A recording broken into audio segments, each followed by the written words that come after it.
Welcome to Federal Programs for Guidance Counselors.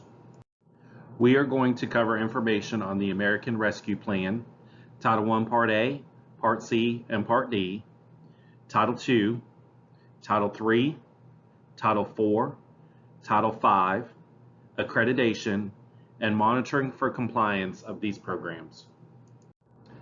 New for this school year is Rising to the Best, the new standards in ELA and math, the new assessment, and we are currently 71 points from an A district. The American Rescue Plan. American Rescue Plan funds are supporting after-school tutoring, additional staff, Canvas, response to intervention support, math textbook adoptions, resource officer support, capturing kids' hearts, and ACT/SAT curriculum. Additional activities funded by the American Rescue Plan include CTE exams, greenhouses, bus cameras, additional health aides, health data tracking, walkie-talkies, and student ID systems. Continued American Rescue Plan activities include air purifiers, deep cleaning systems, staff laptop replacement, reading classroom charging stations, computer lab updates, student Chromebook refresh, internet wiring updates, and technology repair vehicles. Continued American Recovery Plan activities are mental health counselors, MK filter access, HVAC repair truck, repairing bus HVAC, HVAC and window renovations at schools, staff bonus, and staff overages. Now we're going to talk about improving the academic achievement of the disadvantaged. Titles I, Part A, Part C, and Part D are the funded programs. We will now go into detail on Title I, Part A, improving basic programs operated by school districts. We will now talk more about Title I, Part A, their program design, how we allocate funds, and fiscal rules. Title I, Part A comes from the federal government and is administered by the state. Grants are generated based on poverty level of school districts. The school district then allocates funds to schools based on ranking and serving of poverty. Title I Part A is allocated based on the poverty levels of schools, but service is based on academic need of students. Title I Part A offers two program designs, targeted assistance or a school-wide model. All schools in Jackson County are Title I school-wide programs. Title I school-wide programs allows a school district to consolidate federal, state, and local funds to upgrade the entire educational program of the school. This allows all students to meet the standards, particularly those most at risk. Schools must be above 40% poverty rate, and a needs assessment must be conducted through the school improvement plan in order to be a school-wide program. School-wide programs offer flexibility.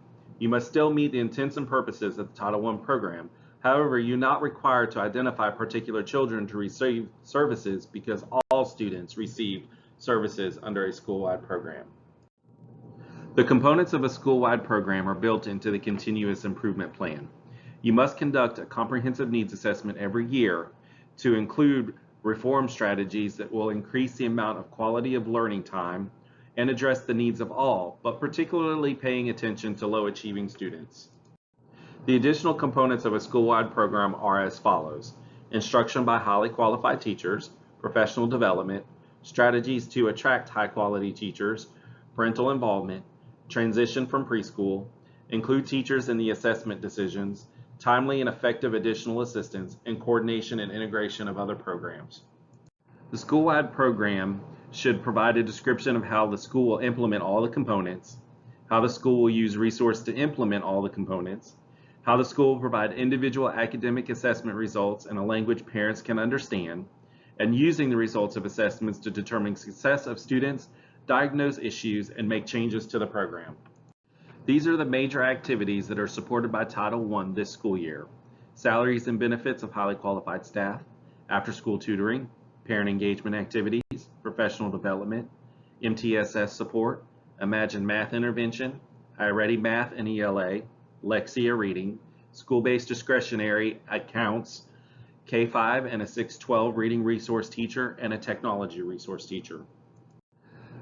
As a guidance counselor, your role in the Title I program includes parent-teacher conferences, documentation of activities, recruiting students for tutoring, notifying parents of available resources, supporting the continuous improvement efforts, program improvement in the MTSS process.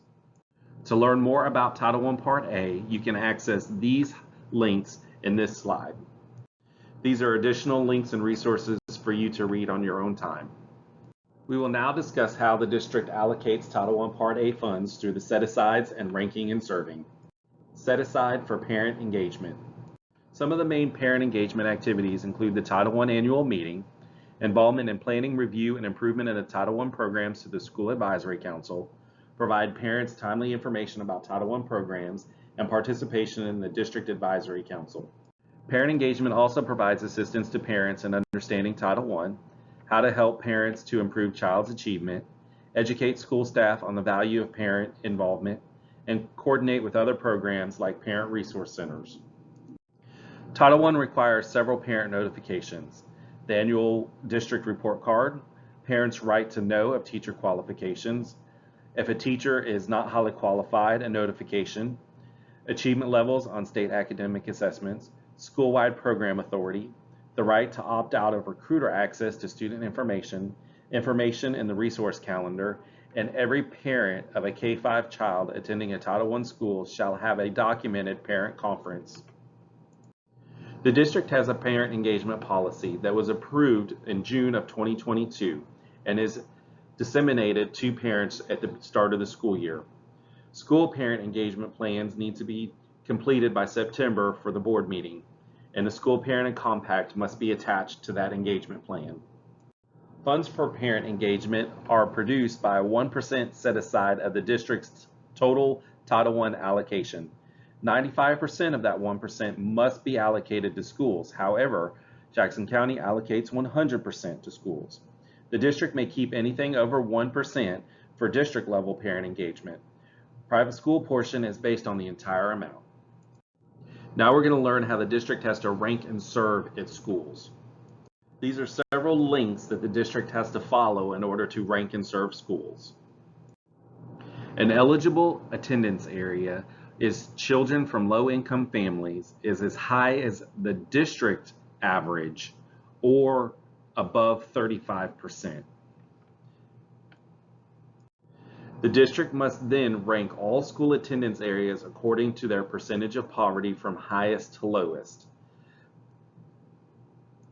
The federal government uses the following poverty measures to generate a poverty rate for our schools: census data, free and reduced lunch applications, temporary assistance, Medicaid eligibility, or a composite of the above. Our district's poverty rate affects funds allocated from federal sources. Jackson County School District participates in the community eligibility provision.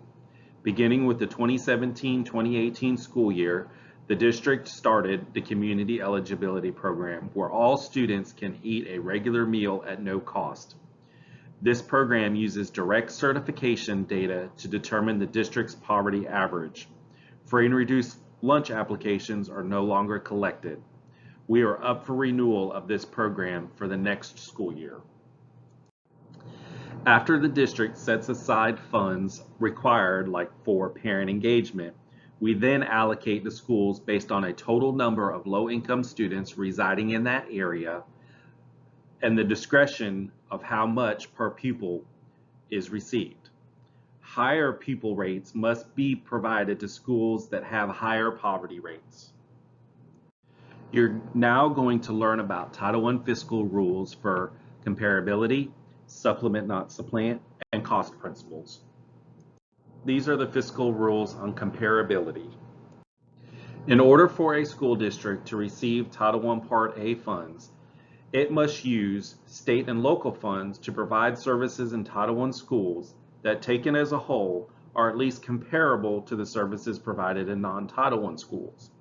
Because Jackson County serves all of its schools in the Title I Part A program, we must compare them to each other. The district must have the following assurances for comparability: a district-wide salary schedule, allocation method for teachers, administrators, and other staff, an allocation method for curriculum materials and instructional supplies, and keep these records to document that they implemented and that equivalence was achieved. There are 3 ways for the district to calculate compliance with comparability. The state of Florida requires Jackson County to use student instructional staff ratios. We're now going to learn about supplement, not supplant. The general rule for supplement, not supplant means that you cannot use federal funds to pay for services, staff, programs, or materials that would otherwise be paid with state or local funds. Now we're going to learn about cost principles on deciding how to use federal funds. All costs must be necessary, reasonable, allocable, and legal under state and local law. Federal purchases must be necessary for the performance or administration of the grant. They must follow sound business practices like bargaining, following state, local, and federal laws, and following terms of the grant. Must be within fair market prices, act within prudence under the circumstances, and no significant deviation from established prices. So for an example, we wouldn't expect to pay $3,000 for a Chromebook, which normally runs around $300. Other aspects of necessary need to include, do I already have this in surplus property or existing resources? And is this the minimum amount I need to spend to meet my need? For the practical aspects of determining if it is reasonable, is the expense targeted to valid program or administrative considerations? Do I have the capacity to use what I am purchasing? Did I pay a fair rate, and can I prove it? If I were asked to defend this purchase, would I be comfortable in my conversation? Allocable refers to the value received by the program. For example, if the district purchases a computer to use 50% in the Title IV program and 50% in the state program, Title IV can only be charged for 50% of the device. So continuing on that description, if the computer is being tied to Title IV for 50% of the time, can you show that that's how much the computer was used for that program, whether it's a distribution record or use by students? And can you prove that the state program is not benefiting more than 50% of the time with that device? You must adequately document everything, the amount of funds under the grant and how the funds were used, total cost for a project, a share of costs provided by other sources. So if you're split coding a purchase, records to show compliance and records to show performance or return on investment, and other records to facilitate an effective audit. Now let's learn about the Title I Part C program, or Education of Migratory Children. The Panhandle Area Education Consortium develops the services provided to Jackson County's program. These services include reduce educational disruptions as a result of multiple moves, support educational services to improve student achievement, and provide equitable participation in the school program. PAC provides additional services to support in the identification, recruitment, interviewing, delivery of materials, and access to voluntary pre-K and credit retrieval programs for students in high school. The Title I Part D program is the prevention and intervention for children and youth who are neglected, delinquent, or at risk. Title I Part D supports our Department of Juvenile Justice facilities and their educational program. It provides educational and social support to students returning from a DJJ facility to their home school in Jackson County. We also support our at-risk populations, those including those students who are failing or are a dropout risk. There is a detailed process for students transitioning from a DJJ facility back to their home school. This includes meeting with DJJ staff, life management team, probation officer, district staff like the guidance counselor, school staff, students, and their parents. We also provide support to our DJJ facility, Dove. For transition services, there is an electronic transition service plan for students returning from a facility. This process starts when a student is assigned to a DJJ program and through 6 to 9 months after they exit that program. Guidance counselors and school administrators are a part of this process. Some of the services that we provide to our students returning from a DJJ facility, students who have been retained, students who have failed state academic assessments, truant students, students who are at dropout risk or behind in credits to graduate. Title II Part A is preparing, training, and recruiting high-quality teachers and principals. The major services provided under the Title II Part A program includes supporting professional development, supporting reading endorsement bonuses, support teachers to become in field, supports our ESOL endorsement, provides stipends to teachers to attend multiple trainings, and also provides a highly effective teacher retention bonus for those teachers who receive a VAM score. Title III is the language instruction for English language learners. English language learners require notification within the 30th day of the start of the school year. For 2022, that is September 10th. If a new student enrolls after the start of the school year, 2 weeks is the required time frame. These are the items that are required in the notification. Reasons for the notification, the need for placement, child's level of English proficiency, how English proficiency was assessed, status of the child's academic achievement, and the methods or programs of instruction for English language acquisition and how those method programs differ in content, instructional goals, and the use of English and native language in instruction. These are other components required in the notification: how the program will meet the educational strengths and needs of their child, and how the program will specifically help their child learn English and meet age-appropriate academic achievement standards for grade promotion and graduation. The final components of the notification are the exit requirements from the program: to rate the transition from program to classrooms without ELL services, and the expected rate of graduation, meet the objectives of students with disabilities, and the information pertaining to parental rights. These include requests for removal from the program, parent options to enroll or decline services, and/or to seek other services. The English Language Acquisition Program encourages parental participation. Through effective outreach to parents of ELL students, they will be involved in their child's education to assist their child to attain English proficiency, achieve high levels within a well-rounded education system, and meet state academic standards. Meetings are required to be held to include parents. English language learners receive services through paraprofessionals at Malone and Mariana K-8, supplemental resources, documents translated into Spanish, and I continue to identify the needs of students for additional services. The Title III grant requires that language instruction programs meet federal and state guidelines, increase language proficiency and student achievement, and provide effective professional development to teachers, principals, and other school leaders and personnel.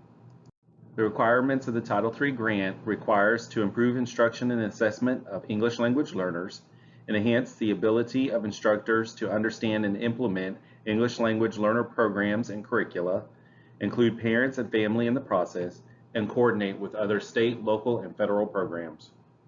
Title III holds districts accountable through the state ESSA plan, progress towards English language acquisition, state standards achievement from students, how they exit the program, tracking from the exit of program for 2 to 4 years, and limit the number of years to 5 for student participation in the program. The district is currently revising its English language learner plan and will submit to the board for approval in August of 2022. Title IV, Student Support and Academic Enrichment Grant. The district is utilizing its transfer authority to transfer funds from Title IV to Title V for this school year. Title V, Rural and Low-Income Schools. Services in Title V include parent engagement at the secondary level, professional development, and extended learning opportunities. Accreditation is coming in 18 to 24 months. We need to be prepared. School administrators have been reviewing accreditation standards for the past year during principals meeting. 100% of our school administrators will be trained by Cognia by December of 2022. Through the trainings, a handbook will be provided to each school, with additional training coming for our school advisory chairs. Monitoring compliance of all of our programs. These are some of our major crimes when it comes to documenting compliance. Please have a sign-in sheet for meetings you hold. If there is no sign-in sheet, it didn't happen. No meeting agenda or presentation for a training or meeting is also another major crime. Turning in items late or not documenting your actions. There are several types of meetings to document. Your school staff meeting, school advisory council meetings, grade level and subject area meetings, MTSS on RTI, ELL, IEPs, a whole bunch of acronyms, open house, Title I annual meeting, parent-teacher conferences, professional development, and parent trainings. Just know that if you have a meeting, you need to document it. Major activities that require documentation. After school tutoring or remediation. So for after school, we want to see student attendance logs, their learning plans, teacher payroll sheets.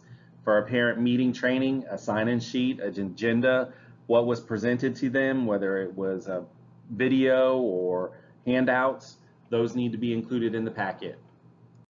Some other major activities that occur on school that need to be documented, professional development. We need those documented so that it can be entered into EPDC for teacher certification, participant sign-ins, agendas, presentations. Was this training aligned to the school improvement plan? Did the administrator follow up to see if it impacted instruction in the classroom? Collecting data through classroom walkthroughs, curriculum changes, additions, subtractions, making sure you're analyzing student data to determine the effectiveness of the training through pre and post benchmark assessments or state assessment results. Computer-based instruction is another big one. So we want to see student use, student growth, how are they being scheduled to use the program, what was the decision based on using that program, and looking at the data to determine the effectiveness of the program.